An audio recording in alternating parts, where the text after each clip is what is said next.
A geomagnetic storm watch is in place tonight for the first time in almost 20 years.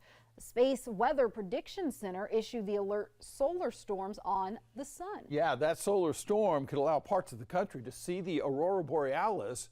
Others may just experience problems with lines of communication.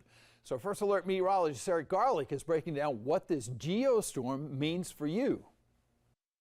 NOAA's Space Weather Prediction Center issuing a severe geomagnetic storm watch, the first since 2005. So what happens is these CMEs, or coronal mass ejections, or solar storms, to sum it up, ejects particles toward the Earth. Those enter the Earth's magnetic field and eventually head toward Earth along the weakest part of that magnetic field, and that's where we find the poles. So as these particles enter the atmosphere, this is when it starts to interact with the molecules in the atmosphere, and that's where we get the colors from. So we see these particles interacting with the oxygen and hydrogen, and depending on what level and what it actually hits, that's where we see the different colors from red, blue, green, and pink auroras. It all depends on if it's hitting an oxygen molecule or a nitrogen molecule, and that's where we get the vivid, beautiful colors from.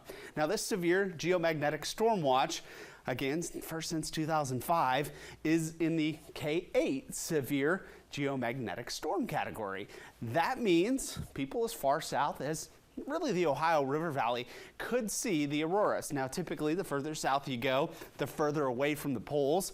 You typically got to use a camera with a long exposure setting to see it, but the further north that you go, in the areas of green and red, better chances of seeing the actual colors of the auroras, or the northern lights as some people call it. Now, this matters to us because it could impact some things like satellite and navigation and cell service and all of those things. So that's one of the reasons why that severe geomagnetic storm watch has been issued and impacts we could see from it. Of course, we'll keep an update on this. Best chances of this happening will be tonight, but still looking at some of those CMEs, or solar flares, impacting Saturday with some minor activity around level K5.